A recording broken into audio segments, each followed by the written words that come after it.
ಎಲ್ಲರಿಗೂ ವರಮಹಾಲಕ್ಷ್ಮಿ ಹಬ್ಬದ ಹಾರ್ದಿಕ ಶುಭಾಶಯಗಳು. ಶ್ರಾವಣ ಮಾಸದ ಶುಕ್ರವಾರ ಬಂತು ಅಂದ್ರೆ ಅನೇಕ ಮನೆಗಳಲ್ಲಿ ಲಕ್ಷ್ಮಿಯ ಆರಾಧನೆಗಾಗಿ ವಿಶೇಷ ಸಿದ್ಧತೆಗಳು ಆರಂಭವಾಗ್ತವೆ. ಮನೆಯ ಸ್ವಚ್ಛತೆ, ರಂಗೋಲಿ ಹಾಕಿ, ತೋರಣವನ್ನು ಕಟ್ಟಿ, ಪೂಜಾ ಸ್ಥಳದಲ್ಲಿ ಕಲಶವನ್ನು ಪ್ರತಿಷ್ಠಾಪಿಸಿ, ಲಕ್ಷ್ಮೀ ದೇವಿಯನ್ನು ಸೀರೆ ಮತ್ತು ಆಭರಣಗಳಿಂದ ಅಲಂಕರಿಸಿ ಭಕ್ತಿಯಿಂದ ಪೂಜಿಸಲಾಗುತ್ತದೆ. ಇದೇ ವರಮಹಾಲಕ್ಷ್ಮಿ ವ್ರತ. ವರಮಹಾಲಕ್ಷ್ಮಿ ಎಂದರೆ ಭಕ್ತರಿಗೆ ವರಗಳನ್ನು ಕರುಣಿಸುವಂತಹ ಮಹಾಲಕ್ಷ್ಮಿ.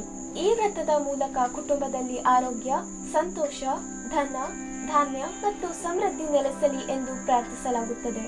ವರಮಹಾಲಕ್ಷ್ಮಿ ಹಬ್ಬಕ್ಕೆ ಸಂಬಂಧಿಸಿದಂತಹ ಪ್ರಸಿದ್ಧ ಕಥೆ ಚಾರುಮತಿಯದು.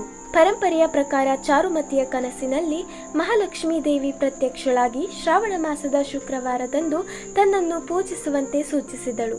ದೇವಿಯ ಆದೇಶದಂತೆ ಚಾರುಮತಿ ಭಕ್ತಿಯಿಂದ ಪೂಜೆ ನೆರವೇರಿಸಿದಳು. ದೇವಿಯ ಅನುಗ್ರಹದಿಂದ ಆಕೆಗೆ ಶುಭ ಫಲಗಳು ದೊರೆತವು ಎಂದು ಕತೆ ಹೇಳುತ್ತದೆ. ಇದೇ ಪರಂಪರೆಯಿಂದ ವರಮಹಾಲಕ್ಷ್ಮಿ ವ್ರತದ ಆಚರಣೆ ಪ್ರಸಿದ್ಧವಾಯಿತು.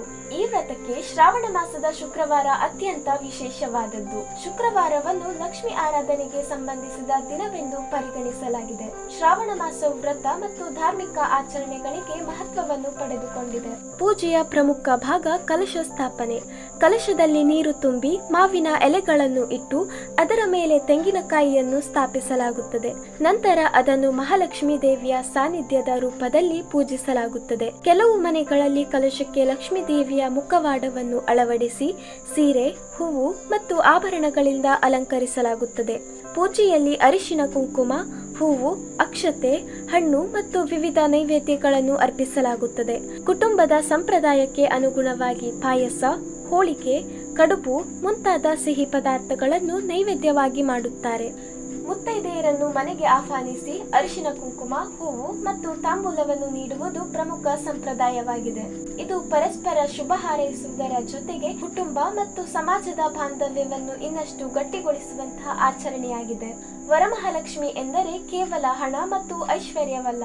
ಅಷ್ಟಲಕ್ಷ್ಮಿಯ ಪರಿಕಲ್ಪನೆಯಲ್ಲಿ ಧನ, ಧಾನ್ಯ, ವಿದ್ಯೆ, ಧೈರ್ಯ, ಸಂತಾನ, ವಿಜಯ ಮತ್ತು ಜೀವನದ ಇತರ ಸಮೃದ್ಧಿಯ ರೂಪಗಳನ್ನು ಲಕ್ಷ್ಮೀ ದೇವಿಯೊಂದಿಗೆ ಸಂಪರ್ಕಿಸಲಾಗುತ್ತದೆ. ಹೀಗಾಗಿ ವರಮಹಾಲಕ್ಷ್ಮಿ ವ್ರತದ ನಿಜವಾದ ಅರ್ಥ ಜೀವನದಲ್ಲಿ ಶುಭ ಮತ್ತು ಸಮೃದ್ಧಿಗಾಗಿ ಪ್ರಾರ್ಥಿಸುವುದಾಗಿದೆ. ಹಾಗಾದರೆ ಇಷ್ಟೆಲ್ಲ ಸಂಪ್ರದಾಯಗಳ ನಡುವೆ ಈ ವ್ರತವು ನಮಗೆ ನೀಡುವಂತಹ ಸಂದೇಶವೇನೆಂದರೆ, ನಮ್ಮ ಬಳಿ ಇರುವುದಕ್ಕಾಗಿ ಕೃತಜ್ಞರಾಗಿರುವುದು ಹಾಗೂ ಇಲ್ಲದಕ್ಕಾಗಿ ಪ್ರಾರ್ಥಿಸುವುದು. ಹೀಗಾಗಿ ವರಮಹಾಲಕ್ಷ್ಮಿ ವ್ರತ ಎಂದರೆ ಕೇವಲ ಒಂದು ದಿನದ ಪೂಜೆಯಲ್ಲ, ಅದು ಭಕ್ತಿ, ಕುಟುಂಬ, ಸಂಪ್ರದಾಯ ಮತ್ತು ಸಮೃದ್ಧಿಯನ್ನು ಒಂದೇ ಹಬ್ಬದಲ್ಲಿ ಬೆಸೆದುಕೊಂಡಿರುವಂತಹ ಪರಂಪರೆ. ದೇವಿಯ ಅಲಂಕಾರದಲ್ಲಿ ಸೌಂದರ್ಯವಿದೆ, ಪೂಜೆಯಲ್ಲಿ ಭಕ್ತಿ ಇದೆ, ತಾಂಬೂಲದಲ್ಲಿ ಸಂಬಂಧವಿದೆ, ನೈವೇದ್ಯದಲ್ಲಿ ಕೃತಜ್ಞತೆ ಇದೆ ಮತ್ತು ಇವೆಲ್ಲವನ್ನು ಒಟ್ಟಾಗಿ ನೋಡಿದಾಗ ವರಮಹಾಲಕ್ಷ್ಮಿ ವ್ರತದ ಸೌಂದರ್ಯ ನಮಗೆ ಅರ್ಥವಾಗುತ್ತದೆ.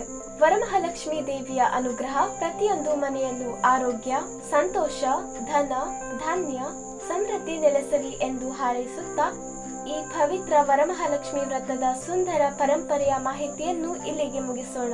ಈ ವಿಡಿಯೋ ನಿಮಗೆ ಇಷ್ಟವಾದರೆ ಲೈಕ್ ಮಾಡಿ. ಇಂತಹ ಇನ್ನಷ್ಟು ಮಾಹಿತಿಗಾಗಿ ನಮ್ಮ ಚಾನೆಲ್ ಅನ್ನು ಸಬ್ಸ್ಕ್ರೈಬ್ ಮಾಡಿ. ಮುಂದಿನ ವಿಡಿಯೋದಲ್ಲಿ ಭೇಟಿಯಾಗೋಣ. ಧನ್ಯವಾದಗಳು.